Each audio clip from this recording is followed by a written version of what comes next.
My maternal and paternal grandparents, as well as my mother, were born on the island of Providencia, Colombia, which is situated in the Caribbean Sea, off the eastern coast of Nicaragua.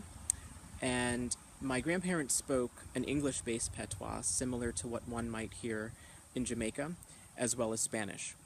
When I was 17, I came out as gay to my friends and family, primarily because I had fallen in love for the first time, and I didn't want to hide who I was anymore. It felt like the right time and the right thing to do. I also remember thinking about the fact that my grandparents always told me this main adage, which was, always be yourself.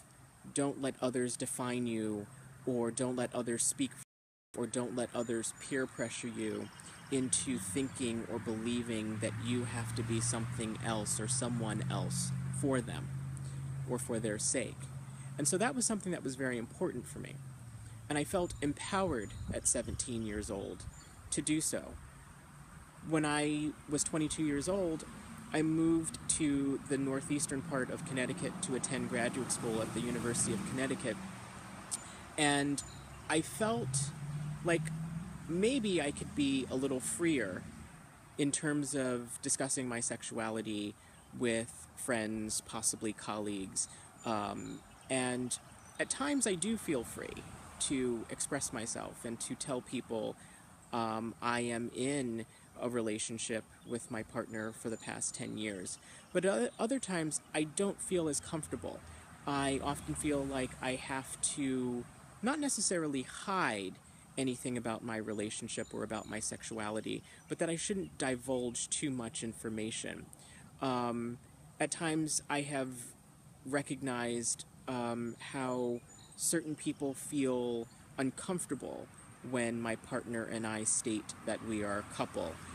If we go to a restaurant and we ask for a table for two, we're given kind of a look that's a side glance look, and then we are accommodated.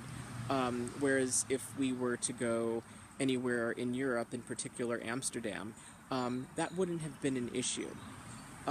It's something that I feel that people are still coming to terms with, not only in the United States and parts of the United States like northeastern Connecticut, but also in the Caribbean as well.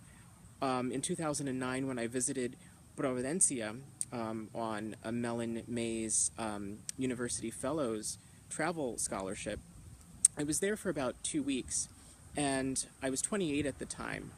And distant cousins and relatives often asked me why I wasn't married. What was wrong with me that I wasn't married at 28, or at least why I didn't have children by that time. And I told them that I didn't either want to be married or didn't want to have children, or I was just completely evasive. But I could tell from their faces, or their facial expressions, that they were very uncomfortable with my presence, and that they could sense that there was something wrong with me in their eyes, that I was potentially gay. And even though I didn't have to say anything, or didn't have to admit that, in some ways they knew that I was gay, and for them that was very uncomfortable. But I stayed true to that adage that my grandparents told me, which was, be who you are at any given point and at any given situation, and don't let others define who you are.